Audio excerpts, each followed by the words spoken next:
Chum TV. Furaha kiganjani.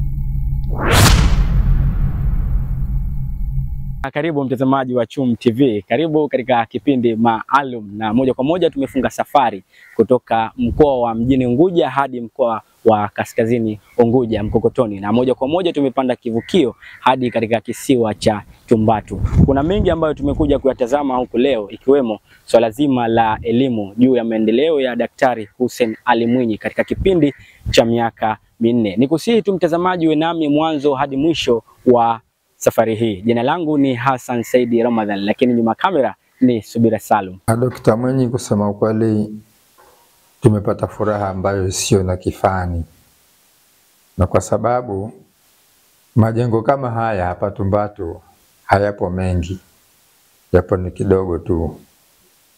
Kuna majengo kama haya ghorofa kama mawili tu kwa mitaani, na katika eneo hili ndio jengo la kwanza katika majengo makubwa, ni jengo la kwanza katika awamu hii ya 8 ya utawala wa Dr. Hussein. Kwa hivyo tulipojengewa jengo hili tumefurahi sana, na sana kwa sana tu, kwa sababu wale tulikokuweko ilikuwa hatuenei vizuri. Tuenei vizuri na majengo kama ulivyoona, majengo yashachakaa, lakini tunashukuru kwamba kujengewa jengo hili liko katika hali nzuri ambalo limejaa vifaa vinavyohusika katika kuwepo katika jengo hili.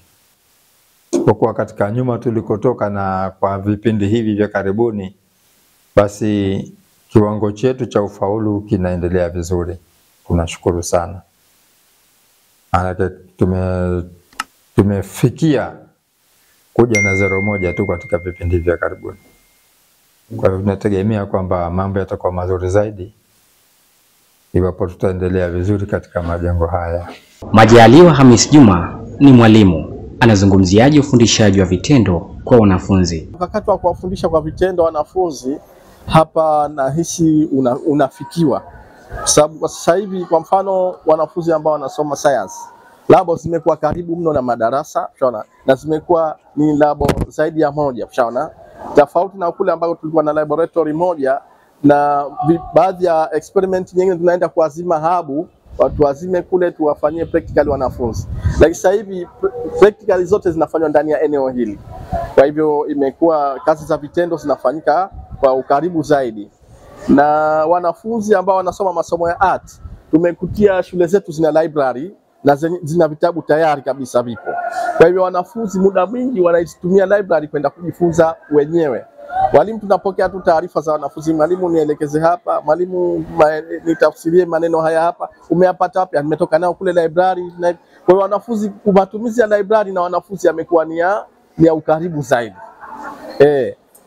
Kulinganisha na kule. Maana kule mimi nilikuwa nakaa muda mkubwa tu, kuona mwanafunzi anakuja hivi umfahamishe text fulani na nini, ilikuwa si aghalabu. Pengine inachukua miezi mitatu unaweza kumpata kama mwanafunzi mmoja. Lakini sasa hivi ni wanafunzi wanakuja, wewe hufikishi siku mbili, wanakuja wanafunzi mbalimbali kwa wanakuuliza vitu ambavyo ameenda kutafuta mwenyewe, si vile ambavyo unampa wewe kama ni kazi.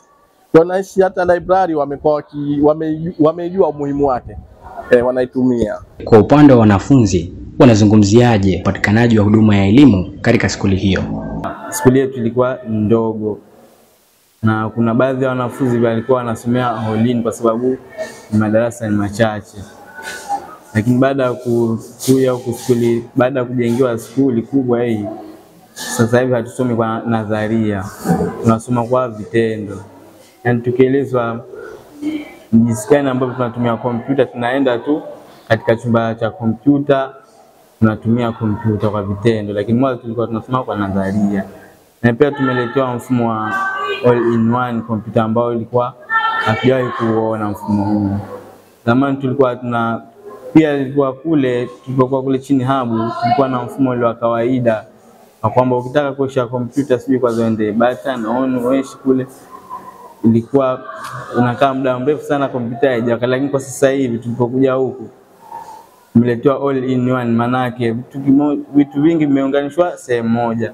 Kwa hivyo ukibonyeza mara moja tu inawaka kompyuta. Sija kule kwamba uende CPU nani, unaenda moja kwa moja. Na pia kule tulikuwa tuna lebo moja tu ambayo ilikuwa haikutii vifaa, hakuna vifaa maalum. Lakini tulipokuja huku tuna lebo mbili. Lebo moja imekusanya chemistry na biology na lebo moja physics ambayo yote imekamilika vifaa na vifaa vya kisasa. Ukitaka kusoma practical hatuna hitaji kwenda hub au wapi. Sasa hivi tunaipata shuleni petu. Skuli ya kwanza kule na skuli ya sasa kwa miundombinu kama vile miundombinu ya maji, umeme. Kianza na miundombinu wa umeme, sasa hivi skuli ya zamani ilikuwa hauwezekani ukae darasani uoshe feni uoshe taa, lakini kwa skuli sasa hivi unakuja huku unakaa kitini unaosha feni taa. Na kwa upande wa maji, skuli ya zamani kule kidogo miundombinu ya maji ilikuwa ni midogo, lakini kwa skuli ya sasa hivi tuliokuja miundombinu ya maji inapatikana vizuri, vyooni maji yapo na sehemu nyingine. Ilikuwa zamani tulipokuwa skuli tulikuwa tunaingia shift mbili, yani asubuhi na jioni. Lakini sasa hivi kwa mujibu wa madarasa yalivyokuwa mengi, tunaingia mara moja tu mpaka madarasa yanabakia. Rais wa Zanzibar tunampongeza kwa sababu amefanya vizuri. Ilikuwa hatujui kama itakuwa hivi. Tokea mwanzo tulikosema tulikuwa tunafikiria tutamaliza shule tupo ile ile. Lakini alipoingia madarakani kafanya vizuri. Hongera Dr. Hussein Mwinyi. Tunampa jina la Hussein Maendeleo. Hapa wananchi wa shehia ya Tumbatu wanampa pongezi Rais Dr. Hussein Ali Mwinyi kwa jitihada alizozifanya ya kujenga miundombinu iliyo bora juu ya elimu. Kwa upande wa mradi wa skuli, nitasema kwanza nimshukuru Rais wa Zanzibar na Mwenyekiti wa Baraza la Mapinduzi Dr. Hussein kwa mambo ambayo ameyafanya kunako awamu yake. Ukiangalia kunako kisiwa chetu cha Tumbatu, hapo awali tulikuwa hatuna skuli hii ya gorofa. Lakini kwa sasa ametufanyia maendeleo makubwa ambayo wanafunzi wetu wanajivunia na wanaendelea kujivunia mpaka kizazi kijacho. Hivyo tumshukuru kwanza. Ila la pili pia ni changamoto kwa upande wa madarasa. Kwa hivi sasa amejenga kule skuli ile kule kubwa, madarasa ni mengi sana. Japokuwa ni wanafunzi kwanza ni wachache kunako madarasa, lakini tunashukuru. Wanafunzi wanasoma vizuri, wana lebo ambazo zinaweza zikawasaidia kunako mambo ya biolojia, hayo mambo ya practical yanaweza yakawasaidia na kufanya vizuri. Ni jambo ambalo tunajivunia sana kwa upande wa kisiwa chetu hiki cha Tumbatu. Namshukuru Rais wa Zanzibar na Mwenyekiti wa Baraza la Mapinduzi Dr. Ali Mohamed Hussein Mwinyi kwamba ametujengea shule ya gorofa. Ni shule ya mfano kwa kisiwani chetu Tumbatu. Ni shule ambayo tunatarajia itachukua wanafunzi wengi ambao kwa mahitaji ya sasa na mahitaji ya form 6, 5 to 6 kuendelea mpaka kusoma. Na tunatarajia tuwe na vipaji vya hali ya juu vya elimu ambavyo watoto wetu wanaenda kuvisoma mjini. Tunavitarajia sasa hivi tupate ndani ya Tumbatu ili kupunguza gharama za kwenda mjini na kukaa hapa ni bora zaidi. Lakini pia Dr.